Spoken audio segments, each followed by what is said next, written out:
Bom, hoje nós vamos esclarecer muitas dúvidas sobre alguns momentos de provação. A provação sempre rodeia a nossa vida. E aí vem os porquês, por que ficamos sem resposta, por que não temos certeza.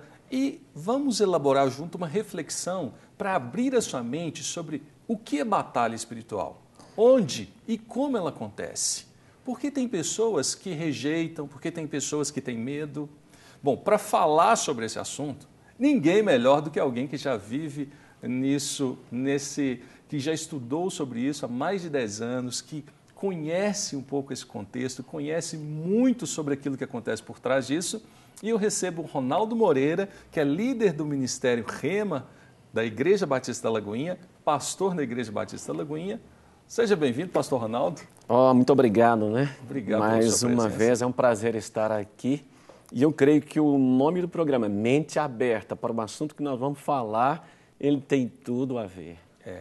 Pastor, é interessante, até eu acredito que as pessoas que nos assistem hoje nesse programa terão muitas dúvidas. Quero até deixar o nosso e-mail, é menteaberta@redesuper.com.br.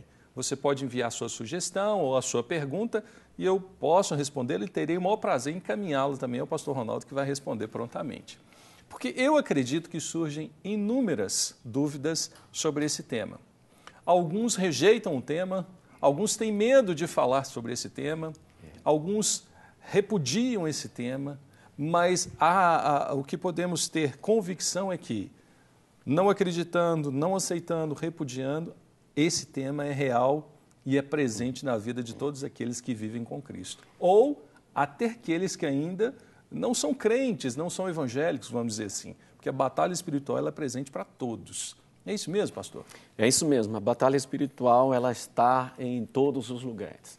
Quer saibamos ou não, quer entendamos ou não da batalha espiritual, e nesse caso, no contexto do programa de hoje, uma batalha espiritual na mente, no interior. Nós podemos dizer que a nossa mente é um campo de batalha. A nossa mente... Tudo acontece aqui, né? Acontece aqui. Provérbios diz assim como imagina em sua alma, assim ele é. Está dizendo, assim como o homem imagina, ou seja, assim como ele pensa em sua mente, assim ele é. Ele se torna. E isso não depende simplesmente de força de pensamento positivo.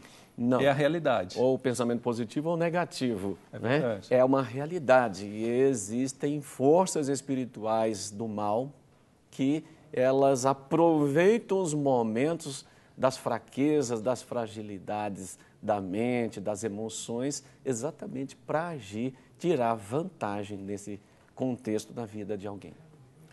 Mas como seria isso? As pessoas, nesses momentos de aflições, de pânico, de depressão, de tristeza, de angústia, essa batalha começa aqui na mente? Em alguns momentos, esse pensamento se torna um sintoma real no físico? Uma das coisas que levam às aflições, às tribulações, dentro daquilo que você falou no início, dá algum momento da vida para aqueles que creem em Deus e têm essa crença de que as Escrituras é a palavra de Deus, tantas dessas pessoas, elas começam muitas vezes um conflito por perdas, por exemplo. Eu estava esta semana estudando sobre o luto e sobre as perdas. E eu nunca tinha visto o que eu vi, né? Meditando. Tem 3 dias que eu venho meditando nisso pelas manhãs, né? Então, o que acontece? Luto, por exemplo, quando a pessoa perde um ente querido. Mas o luto também pode ser quando a pessoa perde algo muito importante. Até perder um sonho. O luto não é só pela morte, né? Até perder um sonho na vida. Que sonho? Então a pessoa planejou a vida, ela sonhou com o futuro, ela fez planos, mas o tempo passou e nada aconteceu. Então, isso vem o quê? Uma frustração. Frustração leva à depressão. Isso leva a um conflito interior. E é nesse momento que os inimigos vêm. Mas a pessoa, às vezes, a maioria das pessoas não tem consciência desse processo. Por exemplo, ela não sabe que ela está vivendo aquela morte dos sonhos, que ela entra numa tristeza, em uma angústia, e logo depois ela entra em um processo de depressão. A pessoa, ela não tem ciência de cada processo. Em geral, não, né? É algo inconsciente, ou leva pelo menos um certo tempo para que a pessoa Para ela possa, cair em si. ela possa perceber, cair em si, né? Mas em alguns momentos, quando ela cai em si, pode ser, não é que seja tarde, é que já está o estado já é bem avançado, né? Vamos pegar um ponto assim, quando ela cai em si, o estágio já está avançado, mas vamos pegar uma análise aqui muito interessante, né? Então, vamos pensar então na perda do sonho, aquilo que a pessoa planejou para a vida, não aconteceu, os anos passaram, ela faz um balanço dos anos, olha para trás e vê que não tem lucro. A vida dela é uma página em branco. A vida dela é como uma página em branco. Então, o que acontece? Ela não quer perder. Então, essa aflição, essa depressão, é exatamente porque a pessoa, ela não quer perder. Ela luta para não perder. Ela luta, no fundo, para que aquele sonho, aqueles planos venham se a realizar. Então, quando ela cai na consciência, qual que é a melhor coisa que acontece? E é de Deus. O que acontece? Ela cai na consciência, ela entende aquilo, então ela cai na realidade para viver a dor da perda. Ela cai na realidade para viver a dor da perda. E quando ela vive a dor da perda, ela tem a oportunidade de fazer como o salmista, por exemplo, no Salmo 77, lamentar. Lamentar significa também, às vezes, chorar, colocar para fora a dor que está guardada, né, por causa desse luto, por causa desta perda, né? Então, ela tem uma oportunidade de expressar para Deus. Lamentar é lamentar para Deus. É falar para Deus: Deus, eu estou frustrado. Deus, eu estou angustiado, eu estou aflito. Eu estou deprimido, estou desanimado. Então, falar para Deus o que está acontecendo. Falar para Deus, eu não dou conta de continuar assim. Me socorre, tem misericórdia de mim. Então, eu já estou falando da solução, né? Mas esse é o caminho. E o lamento, né, isso vai trazer choro também. E o que acontece durante após o lamento, após o choro? Né? A graça de Deus é derramada, o amor de Deus é derramado, e aí então vem a cura e algo tremendo acontece. Mesmo que a pessoa continue sem ver a realização de tal sonho, de tal plano de vida, ela começa a ter paz interior. Então, a aflição é quando a alma perde a paz. E Jesus disse assim: aprendei de mim que sou manso e humilde de coração e achareis descanso para a vossa alma. Ninguém consegue viver sem paz. Ninguém consegue viver sem paz. E a paz não está ligada diretamente a nenhuma condição social, financeira, econômica ou mesmo espiritual de pertencer a um grupo, pertencer a uma igreja. Não está ligado a isso. A paz é paz interior. Ela é aqui dentro. Independente da localização onde a pessoa vive, se ela vive em miséria ou em abastança, se ela vive longe de onde nós vivemos no Brasil, em terras onde existem perseguições, ou se ela vive livremente, a paz é interior. A paz é interior. A grande batalha na história e na mente do ser humano é alcançar a paz. É alcançar a paz. No sentido geral, as pessoas estão buscando a felicidade. Essa felicidade nós podemos também traduzi-la como paz. A paz interior é quando a pessoa tem paz consigo. Quando a pessoa tem paz consigo, ela está totalmente bem.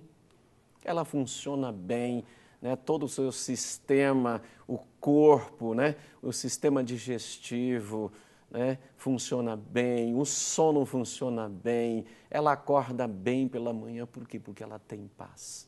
Ela dorme bem, aquilo que é interno funciona bem, mas ela trabalha bem, ela convive bem, ela se relaciona bem. Se ela for casada, o casamento é estável, ela vive bem. Se tiver filhos, ela cuida bem dos filhos. Isso tudo está diretamente ligada a uma condição espiritual da pessoa de paz interior.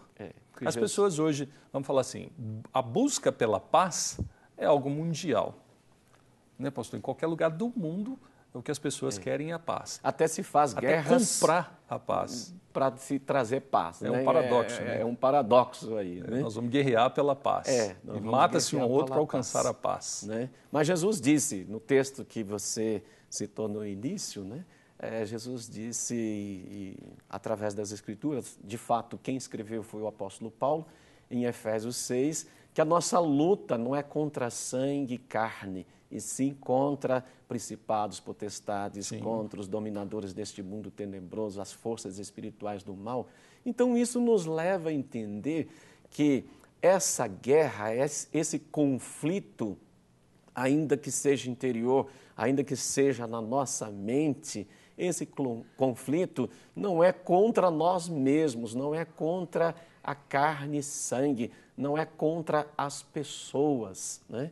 Porque, vamos pegar um exemplo aqui, uma pessoa magoada com a outra, né? Então ela perdeu a paz. A mágoa, ela sequestra a paz, se é que aquela pessoa antes estava vivendo em paz. Então ela foi sequestrada, a paz não está dentro daquela pessoa, até o dia da reconciliação. Por isso é interessante, é importantíssimo o perdão. O perdão traz alegria de volta. O perdão, ele é extraordinário. Né? O perdão, ele não somente libera a pessoa da aflição, né, desta batalha interior, mas o perdão, né, não apenas para quem pede o perdão, mas para quem também perdoa, que o ofensor.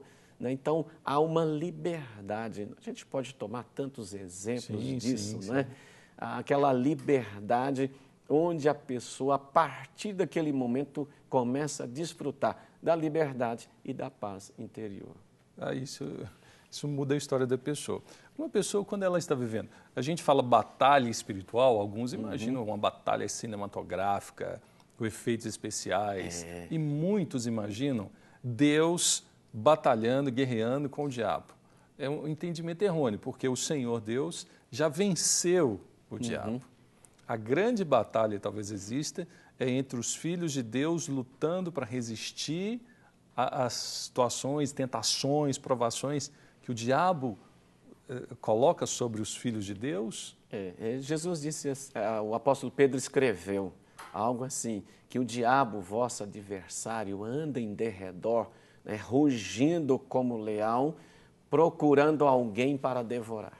Pastor, o senhor acredita que, na minha época de colégio, tinha alguns alunos dos quais os pais acreditavam que o diabo não existe?